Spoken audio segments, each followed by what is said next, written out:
मित्रांनो, ही गोष्ट आहे माझ्या शेजारी राहणाऱ्या कविता वहिनीची. आणि ही मित्रांनो, माझे नाव सोहम आहे आणि मी 22 वर्षांचा आहे. आम्ही माझ्या कुटुंबासह शहरात राहतो. मित्रांनो, काही महिन्यांपूर्वीची गोष्ट होती. माझ्या शेजारील एक वहिनी भाड्याने खोली घेऊन राहायला आले होते. एके दिवशी सकाळी मी बाल्कनीत चहा पित होतो, तेवढ्यात समोरच्या घराच्या छतावर नजर गेली. आंटी खूप सुंदर होत्या. ती आपले केस विचारत होती. मी तिला नेहमी पाहत होतो. एके दिवशी मी घरी एकटाच होतो.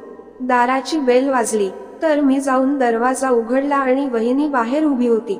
सोहन, इथे इलेक्ट्रॉनिक दुकान कुठे आहे? तो माझा फॅन काम करत नाही, म्हणून ते दुरुस्त करायचं आहे. मी तिच्याकडे यांच्याकडे बघतच राहिला. माझी नजर त्याच्यावरून हटत नव्हती. वहिनी, सोहन, कुठे हरवलास? कुठेतरी पंख्याचे दुकान आहे का?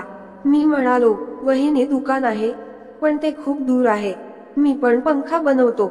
ठीक आहे, मी पाहतो पंखा. वहिनी, ही खूप चांगली गोष्ट आहे. चल मग लवकर, मला उष्णतेमुळे झोप येत नाहीये. मी वहिनी मागे चाललो होतो. मी वहिनी खोलीत गेल्यावर ती म्हणाली, सोहन, चल आधी काहीतरी थंड पिऊ, मग पंखा दुरुस्त करा. वहिनीने फ्रीज उघडला आणि पेप्सीची बाटली बाहेर काढायला सुरुवात केली.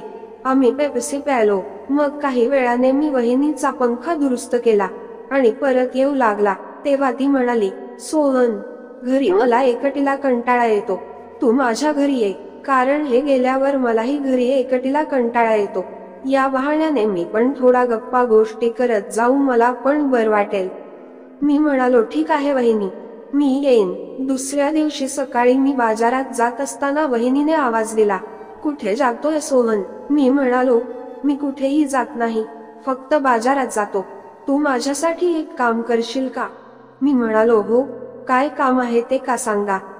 नाही, माझ्यासाठी भाजी आणते का? ती म्हणाली. मी ठीक आहे म्हणालो आणि बाजारात गेलो. त्याच्यासाठी मी भाजी आणली आणि त्याच्याकडे द्यायला गेलो. मी त्यांना भाजी दिली आणि नंतर आम्ही खूप वेळ गप्पा गोष्टी करत राहिलो. असंच खूप दिवस चालले होते. आता आम्ही एकमेकांसोबत खूप मिळून गेलो होतो. वहिनी प्रत्येक गोष्ट माझ्या सोबत शेअर करत होती. ती एका बोलता बोलता मला म्हणाली, माझा नवरा मला टाइमच नाही देत. त्यांना समजायला पाहिजे माझ्या पण काही इच्छा आहे. मला पण कुठे फिरायची इच्छा होते, पण यांना फक्त कामच महत्वाचं आहे. मी त्याच्या भावना समजलो होतो आणि म्हणालो, चला आपण जाऊ वहिनी. त्या खुश झाल्या. दुसऱ्या दिवशी मी निघालो फिरायसाठी. मी वहिनीला एक सुंदर साडी घेऊन दिली. ती साडी घेऊन देत होते तेव्हा वहिनी म्हणाल्या, मला नको. पण मी बोलले, घ्या, माझ्याकडून गिफ्ट तुम्हाला. वहिनी हसल्या आणि साडी घेतली. मग आम्ही घरी आलो. आता आम्ही खूप जवळ आलो होती आणि नवीन नवीन जोडपे आहे तसेच वागत होतो. एक दिवस वहिनी म्हणाल्या, आज हे काही आहे नाही, म्हणून आपण सोबत जेवण करू. मी हो म्हणालो. त्या दिवशी वहिनीने खूप सुंदर जेवण बनवले आणि मस्त जेवण केले आणि नंतर वहिनीने सर्व आवरलं. आता वहिनी म्हणाल्या, थांबा, मी चेंज करून येते. आणि थोड्या वेळाने वहिनी आल्या. वहिनी खूप सुंदर दिसत होत्या, कारण मी घेऊन दिलेली साडी घालून आल्या होत्या आणि मस्त मेकअप केला होता. वहिनी आल्या आणि मला म्हणाल्या, कशी दिसत आहे? मी म्हणलो, खूप सुंदर.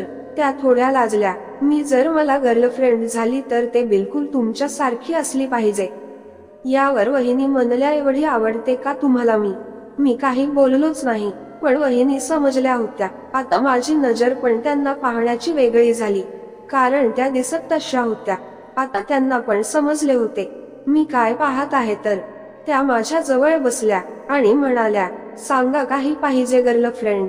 मी त्याच्याकडेच पाहत होतो. त्या समजून गेल्या की माझी मनात काय आहे.